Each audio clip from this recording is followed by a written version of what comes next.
Well, thanks to everyone coming back for our last panel of the day. This is a really fitting one, I think, following on from our last panel where we heard about Japan, the Philippines, Australia, and the US, their views on the South China Sea, developments there, strategies moving forward. But of course, the South China Sea is an area that affects a huge number of countries globally. There are many other stakeholders that have found their national interest directly tied to the developments in the South China Sea. And so to add a little more insight today on stakeholder engagement and involvement in the South China Sea, I'm joined by a fantastic set of panelists. Starting from my right, we have Ben Bland, who is the director of the Asia Pacific program at Chatham House. His research focuses on the nexus of politics, economics, and international relations in Southeast Asia, as well as China's growing role in the broader region and the contours of US-China strategic competition. Next to him, we have David Cappy, who is the director of the Center for Strategic Studies and a professor of international relations at the University of Wellington. His research interests focus on the conflict and security issues, particularly in the Asia Pacific, and New Zealand's foreign and defense policy. Next to him, we have Lisa Curtis. Lisa is a senior fellow and director of the Indo-Pacific Security Program at CSIS. She's a foreign policy and national security expert with over 20 years of service in the US government, including as a senior director at the National Security Council, at the CIA, State Department, and Capitol Hill. Her work is centered on US policy towards the Indo-Pacific and South Asia, with a particular focus on US-India strategic relationships, Quad, cooperation, counterterrorism strategy in South and Central Asia, and China's role in the region. And lastly, joining us online, we have Ty Karan, who recently rejoined the Department of National Defense, where he serves as the Deputy Director General for International Security Policy. And in this capacity, he supports international engagements for the Department and the Canadian Armed Forces. Prior to this, he worked at Public Safety Canada, leading the cybersecurity policy team for 3 years. So similar to the last panel, thought we'd turn it over to each of you for some opening comments. Definitely interested in hearing both on different stakeholder engagement, interest in the region, and strategies of how they might work into the regional architecture in the South China Sea. I may have some follow-up for each of you, and then we'll go out to the audience for what I'm sure will be a robust conversation. So over to you, Ben. Thanks so much. Thanks everyone as well for staying to the end. As anyone who watched the England-Netherlands match yesterday will know, good things can happen right at the end, unless you're Dutch. So sorry about that, but we'll lose to Spain anyway. I want to start with a brief reflection. It's actually my first time at this conference, but I've been following the South China Sea disputes for a long time, probably for just over 14 years. I was a journalist actually in 2010 at the ASEAN summit in Hanoi, where Hillary Clinton, then Secretary of State, famously said that peaceful resolution of South China disputes was a US national interest.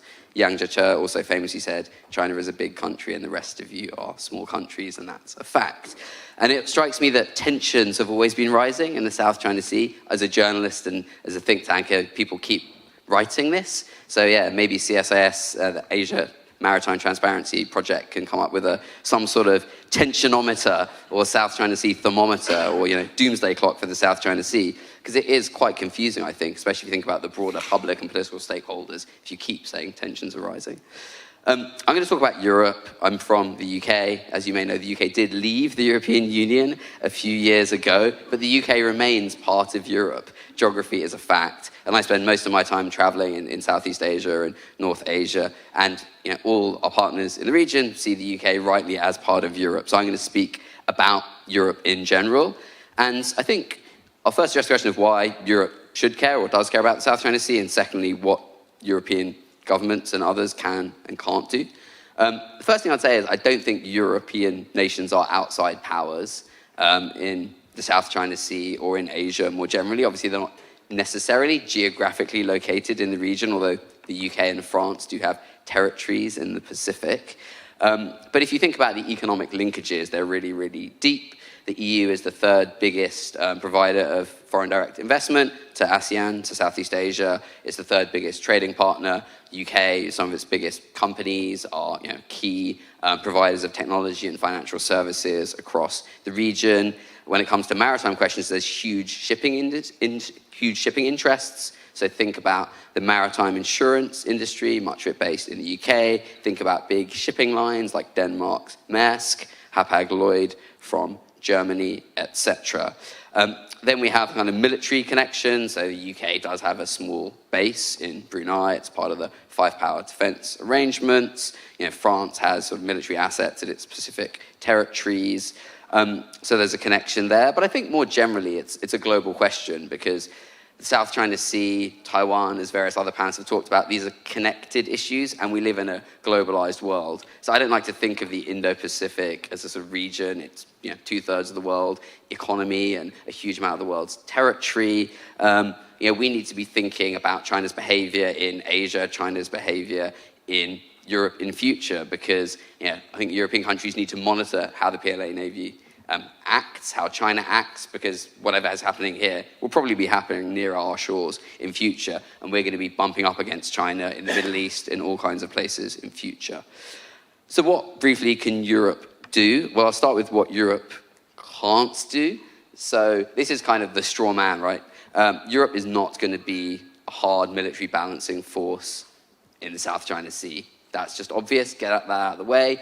A lot of time is wasted saying, the UK can't make a difference or France can't make a difference because they don't have the resources. Well, I don't think anyone has ever really claimed that's what European engagement on security issues in Asia and in the South China Sea is about. So I think that's a bit of a red herring. Get that out of the way. So that's what we can't do. What can we do? I think there's actually an advantage for having small, technologically advanced militaries, and obviously the UK and France in particular, but some of the other smaller European countries do have that. That means we can probably do things that are harder for the US because they're less politically sensitive. So the UK, for example, has deployed these 2 small patrol vessels to the region. It's easier to imagine them, in theory, say, visiting the Ream naval base in Cambodia for a friendly visit, where also they can maybe have a look at what's going on. Much harder to imagine the US negotiating that kind of thing. So I think smaller countries can do things that are less threatening. I think for partners in the region as well, probably the small militaries of Europe are more of a better model for how they might want to develop their militaries in future than the US, which is a massive military superpower.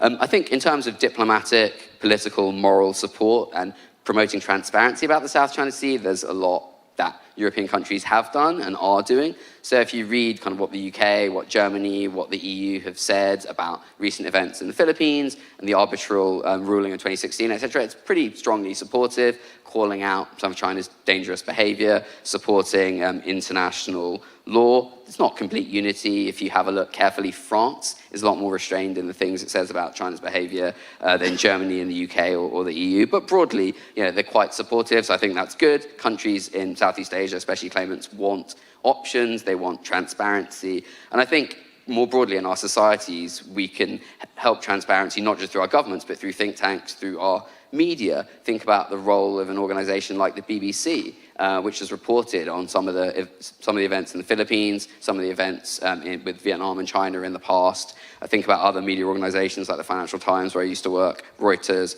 Agence France Presse, etc. So there's a really interesting role just beyond our governments, that our societies can play. I guess the last element probably is around different elements of technical support. And this, when we talk about security cooperation, is where I think for the UK, for the EU, for France and Germany and others, there's more potential to do more. So helping maritime domain awareness, helping with sort of legal questions. Obviously, London is a big legal centre, and I always like to remind people that, we have lawyers in London who sue our government all the time, including on maritime issues, and they win cases. So I think the UK as a place is committed to maritime law. It doesn't mean our government doesn't ignore some of these laws and doesn't get found on the wrong side. But I think there is a deep commitment in our society beyond our governments, and that's an interesting element that we have that we can bring to the table. The last thing I'll say is, how do we make all this stuff effective? I think no European country has that many resources to dedicate. We have a lot of issues at home. We have a war in Ukraine. I think the challenge is to coordinate better among ourselves, coordinate with other allies, the US, but other allies too, and also to listen more, to be honest, to partners in the region to see what they want, although that's often not an easy conversation because these ASEAN partner conversations often go, what would you like us to do? It depends what you're offering. Okay, but what do you really want? It depends what you're offering. And then you get sort of 5 maritime security workshops on the same day, which isn't very effective. So I think we actually need more honesty too from our Southeast Asian partners if we're going to be more effective. Thanks. Thanks, Ben. And just a quick follow-up on that. You made a really good case for why Europe, UK, and Europe in general should care about the South China Sea. And you clearly, as an expert in the region, have a lot of insight into that. What is the conversation like in the UK, in government? Does it even rise to the level of consciousness politically, and especially vis-a-vis the relationship with China in terms of how leaders are weighing that?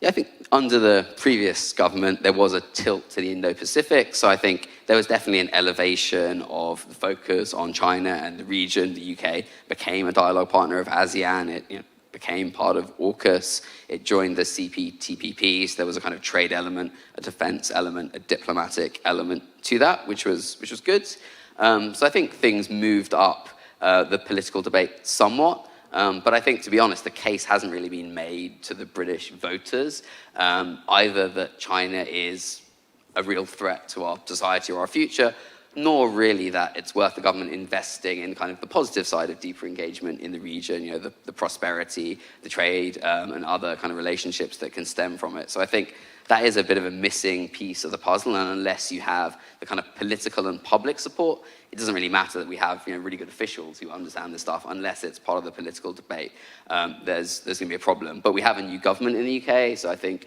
they're going to sort of learn about the world. They've been in opposition for a long time, so I think we'll have to see. My fear, just to get it out of the way, is that they've talked about refocusing back on Europe. So my fear is that they will sort of take interest away. It doesn't mean they'll tear up any of the agreements or anything like that. But unless you're spending time in the region, spending time to build the relationships, I think these things can wither on the vine. That's the risk. I say the upside is, when I'm in Brussels or Paris or Berlin, a lot of European officials want to focus on the Indo-Pacific too. It's really important to them, maybe not the first priority, but it's up there. So I think there is a potential sweet spot that the UK and the EU can find. And actually, I think it'll be far easier working together on third country issues and global issues than it is talking about our very complicated and messy bilateral issues like immigrants and trade issues and everything else, where you will soon get bogged down in a lot of arguments. So I think there's a sweet spot, but when there's a new government that's just been elected after so long out of power, it's going to take them time to kind of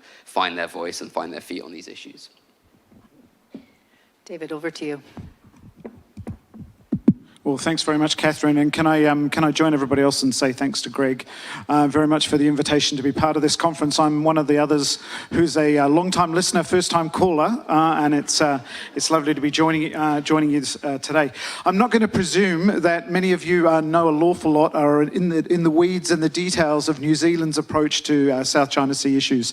So I'll try and provide a fairly basic overview, and I'll try and answer 3 questions, which in some ways I think follow on from the sort of questions Ben was just raising in his presentation. The first one is, why does the South China Sea matter to a country like New Zealand? Secondly, what has New Zealand said and done about it, about the issues that we've talked about today? And third, what might we see from the comparatively new New Zealand government that's been in office for about 6 months or so?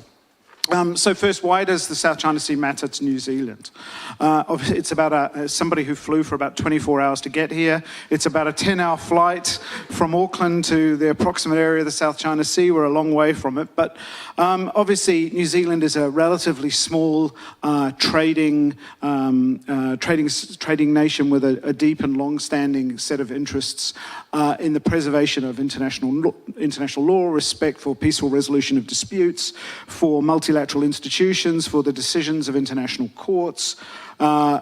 We have hugely vital interests in the economic prosperity, the peace and stability of the Asia-Pacific, or the Indo-Pacific. It's vitally important. That's where most of our major trading markets are. We're at the end of some very long lines of supply chains. Nobody ever came to New Zealand by accident. And so that really is in some ways a starting point, that those fundamental questions and preferences that are common to many small states certainly shape New Zealand's set of interests. But more specifically, I think we have a particular set of interests in UNCLOS itself. New Zealand was a very active participant in the negotiations and legal drafting of UNCLOS, and continues to be, I think, deeply interested in trying to shape the evolution of UNCLOS as it moves forward. For example, through the negotiation of statements about how UNCLOS will apply in cases of sea level rise, climate change, and what that will mean to maritime rights. Now, part of that really strong interest in UNCLOS comes from our maritime environment. And New Zealand has the 4th largest exclusive economic zone in the world. We have a search and rescue zone that's about 1/12 of the surface of the planet, that stretches from halfway to Australia on one coast to halfway to Chile on the other, from the South Pole to the equator. So it's an enormous maritime zone. And those are the rights that fall to New Zealand in that maritime zone. Obviously, in that exclusive economic zone are rights guaranteed by UNCLOS. Now, New Zealand has a particular set of challenges when it comes to our exclusive economic zone, because we sort of have a double challenge, and we have an enormous EEZ and a small population.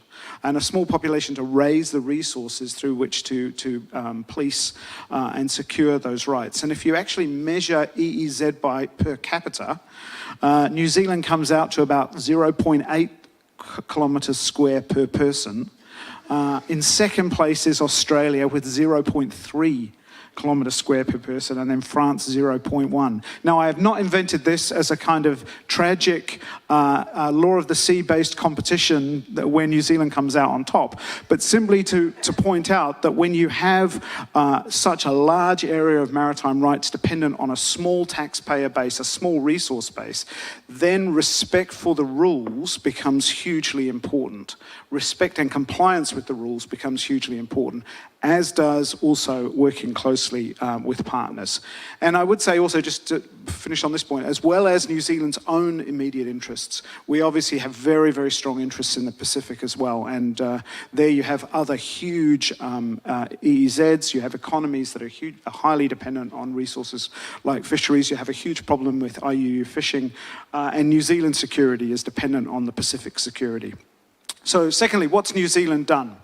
Well, I think it would be fair to say the South China Sea has been on the radar for a long time, but really over the last decade or so, we've started to see more expressions of concern and more action. And it would be fair to say that there's a heightened sense of concern as we've seen the situation on the ground or on the water become increasingly tense. And it would be fair to say, I think, that some of those early expressions of concern were pretty carefully managed and pretty carefully worded. China is New Zealand's largest trading partner, taking currently about 25% of our merchandise exports. But certainly in the last 7 years or so, there's been a real shift in levels of concern and expressions of concern.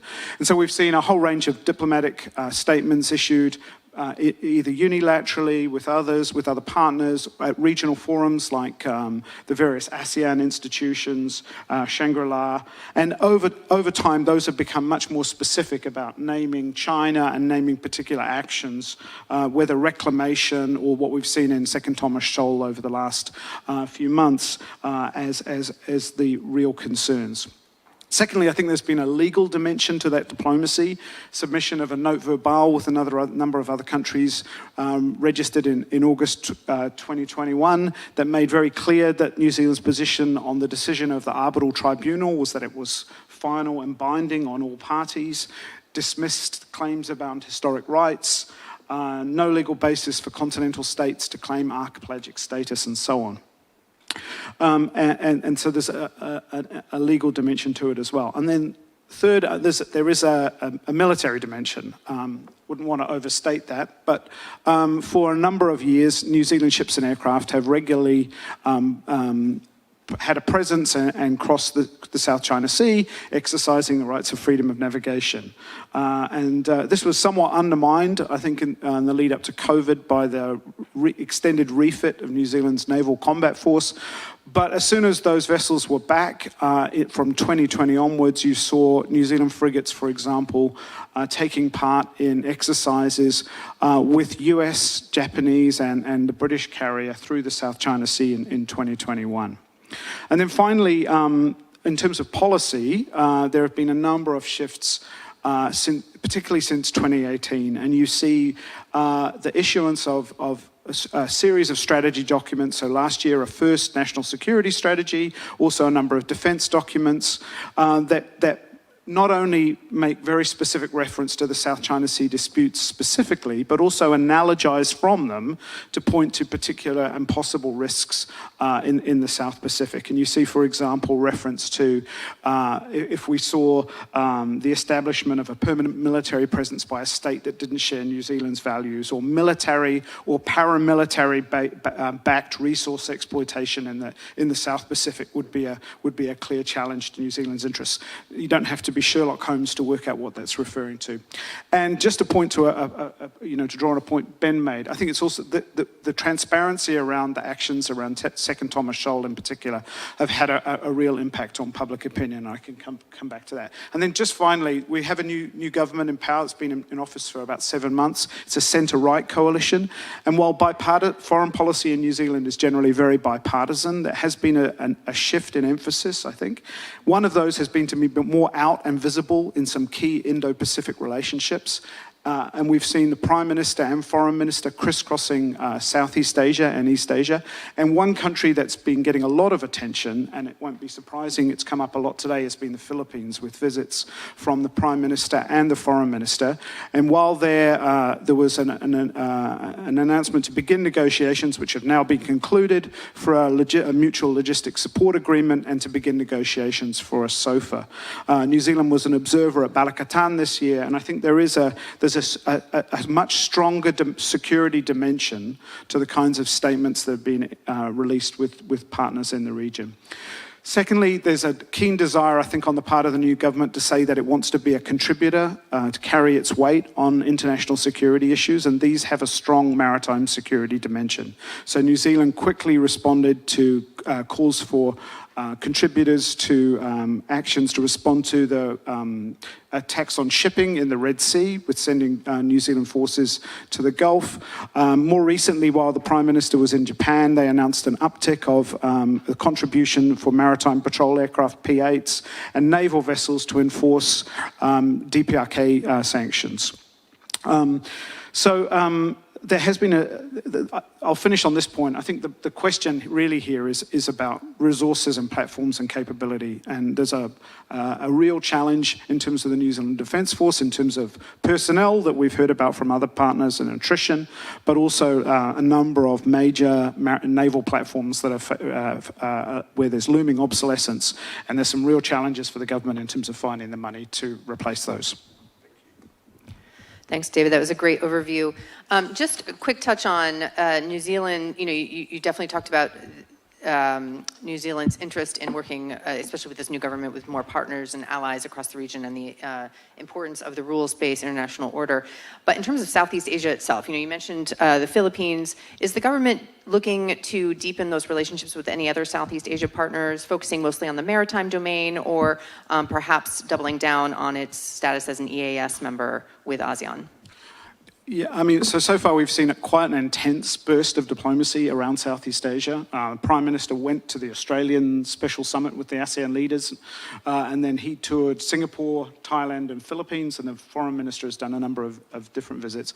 I think the Philippines has been the surprise in some ways, partly just because I think it was the first bilateral visit by a Prime Minister since about 2006, which is pretty remarkable. But I think the other one where there's a real desire to deepen ties is Singapore, where there's already a deep economic relationship and a fairly deep defence relationship, and the Prime Minister is very bullish on he sees lots about Singapore that he would like to bring home to New Zealand. So I think that's another one where there's a keenness to sort of elevate the relationship further in the next few years. Thanks, Lisa. Let's turn it over to you and be very interested to hear your thoughts on India and South Asia in general, involvement in Southeast Asia and how they're seeing the South China Sea. Great. Thank you so much, Catherine, for moderating. Thank you, Greg Pulling, for inviting me. It's also my first time presenting at the the famous South China Sea Conference. So I'm very, very proud and happy to be here. So in terms of why India cares about the South China Sea, I would point to two broad reasons, and I'll explain a little bit more later. The first is India has had a very robust Look East policy in place for over 2 decades. And they are seeking to build up their relationships in Southeast Asia. They want to continue to have access for their increasing energy imports and trade, particularly the Malacca Strait. So that's really one, reason that's been there for a long time.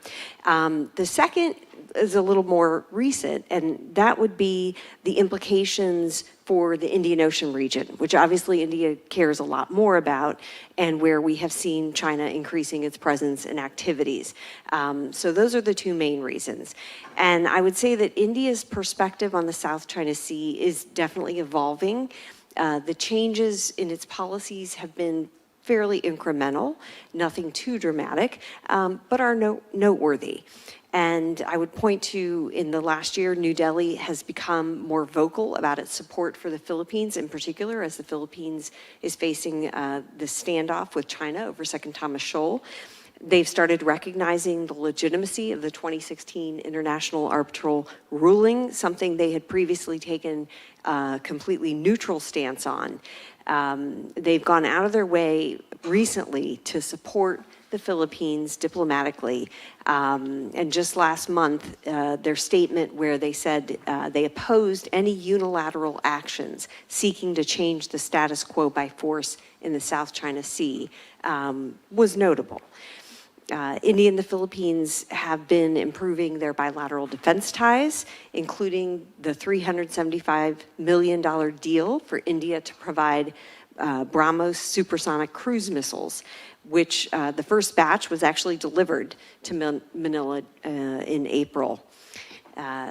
Indian naval exercises in the South China Sea actually go back to 2019, when for the first time India conducted exercises with the US, Japan, and the Philippines.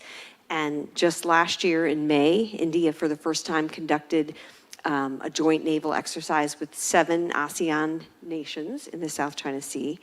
And in terms of its relationships, India also has been very supportive of Vietnam. They've had good relations for many years. And India, at least for the last 15 years, has been conducting joint oil and gas exploration with Vietnam, something that, of course, China is very wary about. And I think that part of India's motivation for doing these kinds of activities with Vietnam is a reaction to some of the things China is doing in the Indian Ocean region. Its increased naval presence, some of its dual use, the fact that it is docking dual use vessels in both Sri Lanka and the Maldives, in India's backyard, making submarine port calls in places like Sri Lanka. So I don't have to tell this crowd about this, string of pearls that has been talked about over the last couple of decades. But I think this also is motivating India to become more involved in the South China Sea. And I think, this is tactical, but India can also use its activities in the South China Sea to show China that it has cards to play when China increases its probing and provocations along their disputed border, such as what we saw happen during the 2020 India-China border crisis. And I would say that given this increased interest by India in the South China Sea, that there should be consideration given to the idea of informal engagement between the Quad countries and the Philippines, particularly on maritime security. I've long favored this idea of the Quad engaging informally with different countries on an issue-by-issue basis, and I think the time is really ripe for this discussion, particularly on maritime security between the Quad and the Philippines. We can call it a Quad plus, if you will. Of course, there is the Squad, which I'm sure has already been mentioned today, but this would be involving India. And I think having India as part of that group would send an even more powerful signal to countries that are exercising maritime aggression, that there's a unified stance against these kinds of activities. So the challenges that China poses to India in the Indian Ocean region are very different from, of course, what the claimant states face in the South China Sea. But as I said earlier, I think there are implications for what China could do in the future in the Indian Ocean region. And this is one reason that India has to care what is happening. And I think, I just want to I know we're talking about the South China Sea, but I would also say we shouldn't be complacent about the Indian Ocean region, where Beijing is increasing its naval and maritime presence, seeking greater logistics and basing access. I think it goes without saying, if China is successful in its bullying tactics against countries like the Philippines, that would have implications for maritime security in the Indian Ocean region. And the way that these issues are resolved will definitely have implications for China's activities in terms of following rules and norms and other countries' ability to maintain free and open seaways, across the region. So if there was ever a South China Sea crisis, like a real crisis that even could potentially turn into a conflict, I don't think India would be interested in sending warships or getting, militarily involved. They would probably, stand up for rules-based order and, maintaining stability, non-aggression, et cetera.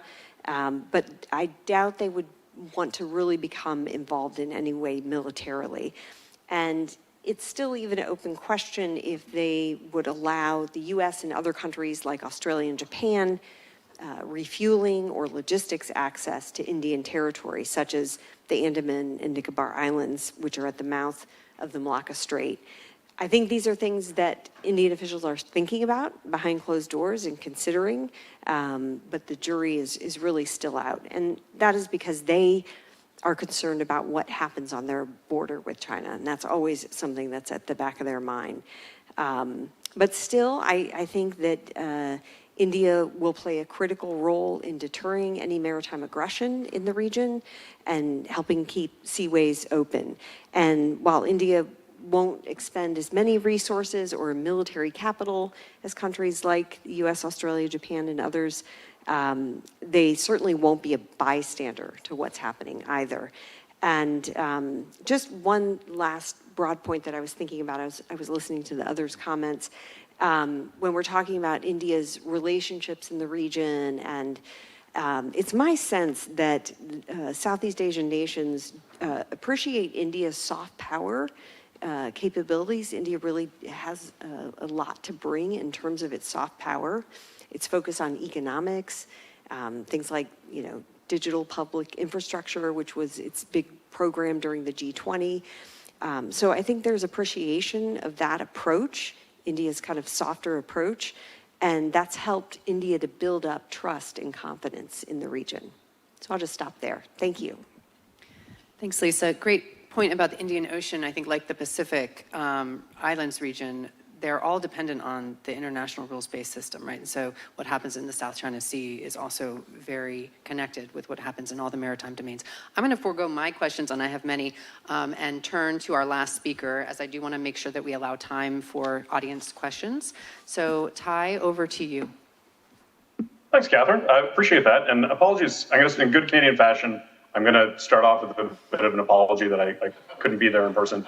I just came back from the ASEAN Regional Forum, the Security Policy Committee meeting that was held in Laos last week. And I think my wife would have been very upset at me if I hadn't made it. But a big thanks to Greg for organizing this and for my fellow panelists for letting me appear on the committee, on the panel. I'm going to talk briefly about Canada's role in the Indo-Pacific and the South China Sea, and I'm keen to get to questions as well too, so I'll try and keep my remarks relatively brief. From a defense and security point of view, our aim is to contribute to the promotion and preservation of stability in what we consider to be a very critical region, and to build resilience within the Indo-Pacific. So this includes supports the rules-based international order, promoting international law, including through increased presence in the region to help maintain freedom of navigation and overflight. We're very keen to build relationship, capacity, and interoperability by increasing our participation in the region and in international fora, and trying to create the space for dialogue and the opportunity for us to learn from some fairly important and capable parties. So while we don't have a border on the South China Sea, Ben did talk in his remarks about China being a big country, and certainly Canada's a big country, one with a very large Pacific coastline. We have a lot of Canadians that are living and visiting in the region. Close to 18% of Canadians trace their origins to that area, and we have about half of new Canadians every year that are coming there from the region, greatly contributing to our economic, our cultural, and our people-to-people ties. So I guess the point is our connections run pretty deep. From a Canadian Armed Forces point of view, through our Operation Horizon, we're increasing our defense presence in the region, including through the deployment of additional naval assets that are allowing us to participate more and be there more regularly to demonstrate that presence, and to answer what has been sometimes a criticism of Canada that we've come in and out of the region as different priorities have emerged. In our recently released Indo-Pacific strategy, we acknowledge that the South China Sea is one of the region's key security hotspots. And we're particularly concerned by increasing assertive and coercive behavior, which is both escalatory and jeopardizes the stability in the region. And so obviously this includes the recent incidents on 17 June, where Chinese Coast Guard exhibited a really concerning display of behavior towards the Philippines, including reports of ramming, towing, and use of force, which have been talked about earlier today. It's a really busy period out there. My team covers the whole world, and it's clear, I think, for the global community, and including Pacific countries like Canada, that we need to support that rules-based approach. I think that's essential for ensuring a secure and prosperous and sustainable Indo-Pacific region. And so to do so, Canada continues to oppose escalatory and coercive actions. This includes unilateral declarations of authority over disputed features, and we encourage all disputes to be resolved through dialogue rather than through force or coercion. And so in that respect, we certainly call on the implementation of the 2016 UNCLOS Arbitral Tribunal ruling, and we're equally concerned about new regulations related to Coast Guards and how certain provisions may be applied, notably those that allow for the detention of foreigners in waters claimed by China. We're closely monitoring the approach to implementing the new regulations, and we'll continue to work with regional partners, including ASEAN and its member states, to ensure full respect for international law in the South China Sea. So there's a great question about then how are we doing that? And so I talked already about our increased presence in the region, our increased naval presence. But we are trying to make some tangible and concrete steps. So we recently co-chaired the 5th ASEAN Regional Security Forum Workshop on implementing UNCLOS and other instruments to address emerging and maritime issues, which was held in Hanoi, Vietnam. And we're eager to continue to work with ASEAN partners on this issue. We are also, in addition to sort of the deployments, we're trying to increase our presence in terms of exercises, in terms of capacity building. My team has deployed some additional staff into the region in order to kind of raise our overall awareness. And then finally, I guess, we talked about the importance of relationship and creating space for dialogue. So I would just say that, that dialogue is important to overcoming some of the shared challenges that we have and achieving the common interests and managing some of the differences that we expect are going to happen in what is an increasingly busy area. So from our point of view, maybe I'll just close and happy to take some questions. the point from our point of view is that, the Indo-Pacific is an area that connects all of us. And what happens in that area, is something that reverberates elsewhere throughout the globe. So we're keen to support stability in the South China Sea, and to do so, we need to continually build mutual trust and respect with our partners in the region. We need to build resilience and to be able to work together effectively during these challenging times. So a big thanks again to the conference organizers for, I think, putting this issue forward. I think it's important to bring experts together, academics and officials, so that we have an opportunity to exchange and share information. So with that, I'll close, and looking forward to participating in the questions. Thank you, Ty. We'll go out to the audience at this point. If you've got any questions, we've got a couple mics set up. Why don't you make your way to the mic?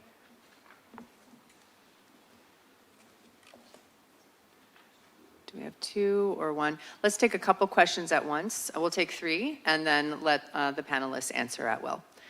Go ahead and please introduce yourself. Hi, thank you so much for your remarks. My name is Nayan. I'm a journalist, and I'm at the Wilson Center right now. My question is to Ms. Curtis. You mentioned about India's policy towards China. 2020 Galwan clashes has been called as a seminal moment in India's shift towards China policy. How much of a factor you think that crisis had in shaping India's policy on the South China Sea issue? And do you think India understands or realizes the red line that China has on that issue and will be careful not to push too far? What are your thoughts on that? Thank you. And let's take the other two questions, and then we'll turn. Kirthi Martin, Congressional Research Service, Asia Section of Foreign Affairs, Defense and Trade Division. Want to thank the panel for insightful discussion and the whole day. Very excellent commentary. My question also goes to Ms. Curtis. I think you make a great point about a point that I'm invested in, which is emphasizing the Indo part of the Indo-Pacific more. I think it's underrated, undervalued, and underfocused on. Kind of a two-part question is, on our US-India relationship, a lot has been made of skepticism on good and bad bets, as Ashley Tellis writes, we make on India, specifically on their reluctance to assist in a South China Sea crisis if we were to break out. Jaishankar and Modi have been, expressed this opinion in India's foreign policy throughout its history. Can you talk about how that impacts our US-India relationship and the Quad's role in that? And I think the more important question is, what can South Asian states, both India, but the smaller littorals, Sri Lanka, Maldives, and extending it even further, Mauritius, Seychelles, look at China's activity in the South China Sea, driven by its economics, to take preventative action to prevent flare-ups in the Indian Ocean as China increases its presence, driven by its economic activity?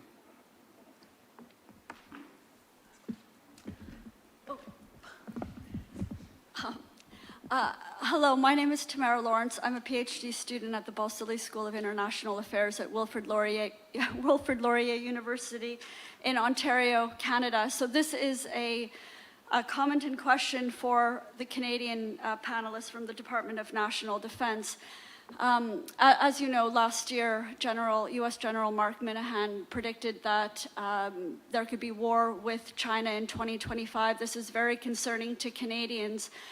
Canada's increased naval presence in the region, many of us don't see as a stabilizing force, but increasing tensions. It is a positive sign that Blair met with his Chinese counterpart at the Shangri-La Dialogue, but this is after 11 years. Relations between Canada and China are at a historic low, very, very tense. I'm wondering what more can be done to improve relations with China, because Canadians do not want to see a war with China. Thanks. So Lisa, let's turn to you first for the plethora of questions your way, and then over to Ty. Great, thank you. So I think the first question was, how did the 2020 Galwan border crisis impact Indian policy toward South China Sea? Well, first of all, I would say in a very broad sense, that certainly was a seminal moment for India-China relations, in that it really changed the way India perceived China's strategic intentions in the region and created a lot more doubt in Indian minds about China and those intentions. And it was, I think, surprising for the Indian leadership. You had a summit meeting between Prime Minister Modi and President Xi in late 2019, and things seemed to be, relatively stable. And then all of a sudden there was this, well-planned operation where Chinese troops put pressure on India, even crossed into territory that India considers its own at 5 different points along the line of actual control. So it was definitely a crisis. And then we also saw the first loss of life that we've seen on the line of actual control since, I think, 1975 or something. So it was a big deal. India lost 20 soldiers. According to media, China lost 4. But this really has changed the way India views its relationship with China, and India has, been clear that it, is not interested in rapprochement until the status quo ante is restored at the LAC to the pre-April 2020 levels. But in terms of specifically on the South China Sea, I think I made the point that, India has to be interested in all aspects of what China is doing because of the very real threat that it faces on the border. And so, yes, this would include the South China Sea, but, also for the idea of respecting sovereignty and independence and territorial sovereignty.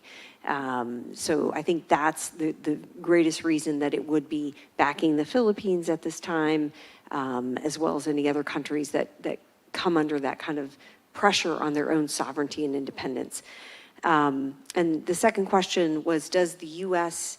understand there are limits to what China can do? And I think there certainly is that understanding.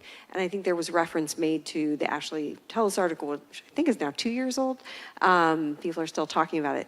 I personally don't, I think, the Ashley Tellis article, his point was that the U.S. expectations of India were too high. I don't really see the U.S. administration having, the kind of expectations where they would expect India to deploy warships or, get militarily involved if there were, God forbid, some kind of crisis or conflict in either the Taiwan Strait or South China Sea. I think there is some understanding that India would have its limits. And so I don't see this as the U.S. having these blue sky expectations that, will never be fulfilled. I think they're pretty realistic about what they can expect. And then the last point about how Sri Lanka, the Maldives, and others are looking at the South China Sea.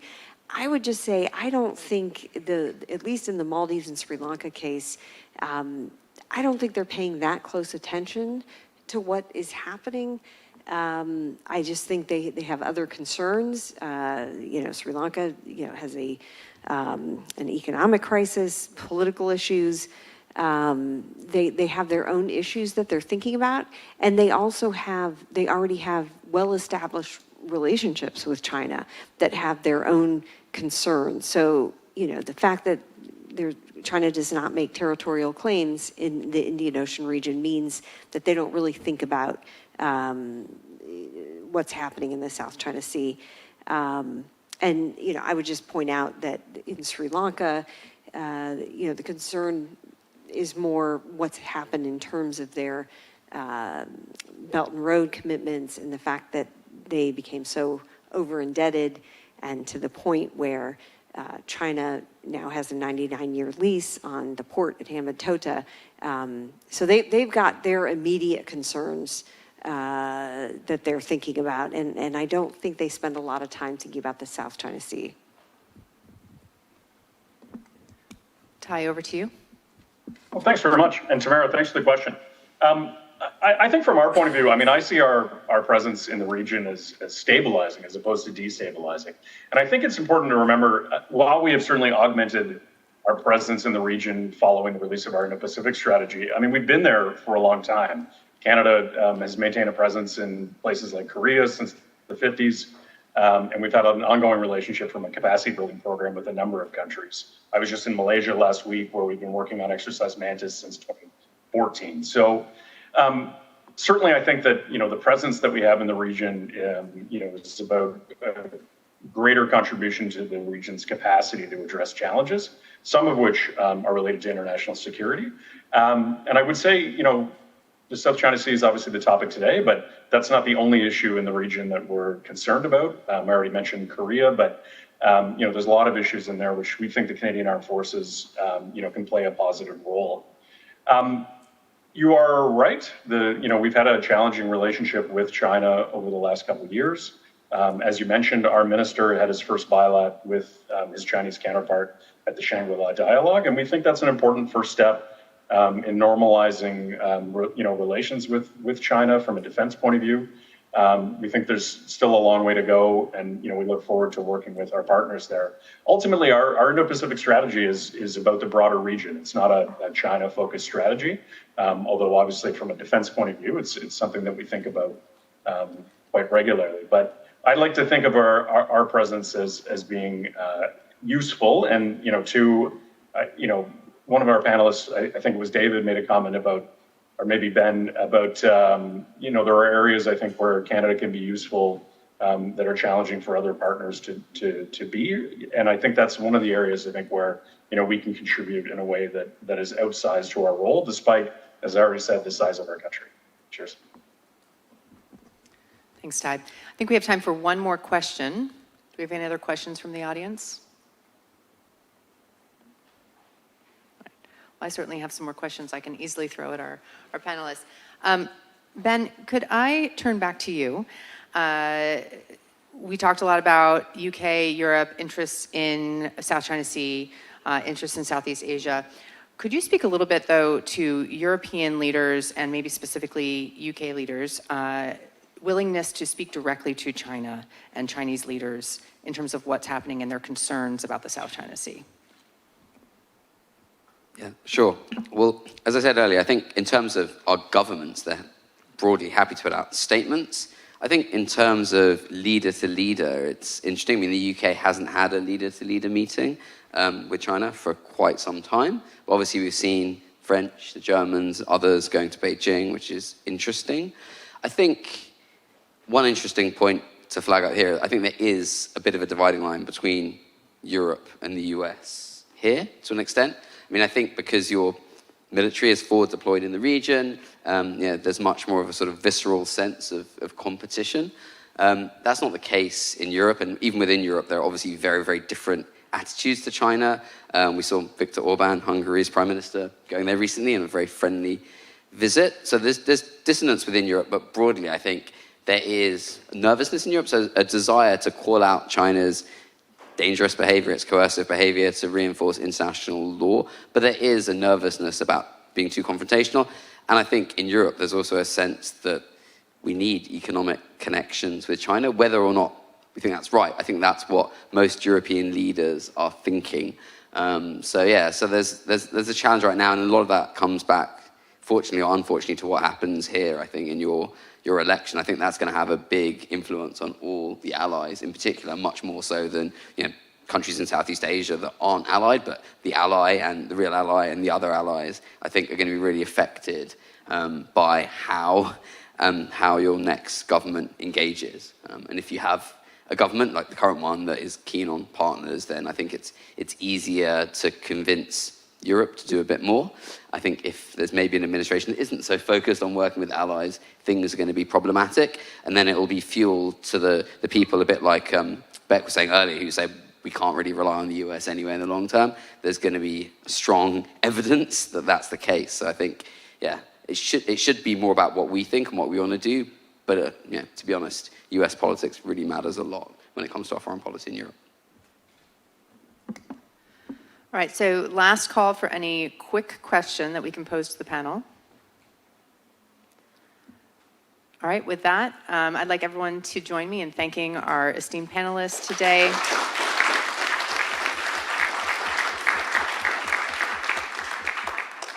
And Greg, I'll turn it back over to you to close it out. Snuck up behind me. Thank you, Catherine. I have nothing of substance to add. I just want to thank again all of our speakers today, our funders who made this possible, the FESS Foundation of Vietnam and the governments of the UK, Canada, Australia, not Canada yet, Australia, New Zealand, Japan, and the Philippines, and especially all of you for taking the time out on an ungodly hot day in the middle of NATO week. Thank you for keeping the South China Sea front and center. That's it. That's all we got. See you next year.